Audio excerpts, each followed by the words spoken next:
Well, Thanksgiving is just a couple of days away, and while we look forward to all the different traditional foods we eat to celebrate, from stuffing to mashed potatoes to pie, and of course, yes, turkey, it's important to ensure our furry friends don't partake in the meal the same way we do. Joining us now with some Thanksgiving do's and don'ts for pets is pumpkin pet insurance and vet expert Dr. Sarah Wooten. We appreciate you being here with us this morning.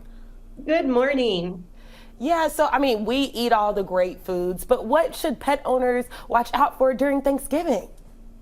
The main concerns with the Thanksgiving food is too much fat and bone obstructions in the gut. So you want to avoid foods that are high in fat because that can really irritate their gut. That's your gravy, your turkey skin, bacon, mashed potatoes with butter, sweet potatoes with butter, also stuffing. Also, you want to avoid foods that are toxic, and that's garlic, onion, raisins, anything with chocolate or xylitol, caffeine, and pumpkin spice anything because it has nutmeg in it, which is also toxic. Also, avoid things that are high in sugar, like your pies. Okay, now you say toxic. What do you mean by toxic? Toxic, it usually negatively affects one of their internal organs or their blood cells, such as if they eat onions, it can cause anemia, or if they eat xylitol, it can cause liver problems.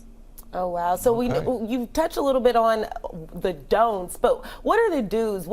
I still want the pets to be a part of the celebration. So what can we feed them? Yeah, that's a big thing. People really want to celebrate with their pets. So what I recommend is turkey. Turkey is actually good for most dogs and cats. Just no skin, no bones, no butter, no gravy, minimal salt and spices, just plain white meat turkey. Also cooked turkey necks and giblets, also very good. You can do plain boiled potatoes, plain cooked sweet potatoes, plain vegetables, and then you can also do canned pumpkin with no sugar. And we don't want the pumpkin pie filling, we want canned pumpkin. Or you can do cooked pumpkin with no rind or no seeds. Just remember that moderation is key, and even on Thanksgiving, it's still important to control calories. And here's one of the big important things. We all know that the dogs are going to be around crowds, especially if people are coming over for Thanksgiving to your house. How can you make them feel more comfortable when a lot of people are at the house? Yeah, it's a big source of stress that we don't think about for our dogs and our cats.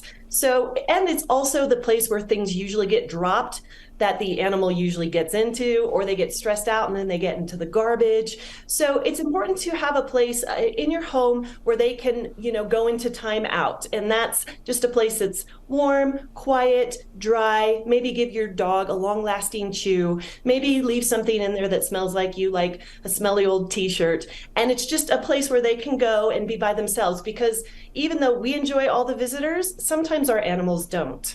Right, and these are great tips. If people want more information and more tips, where do they go?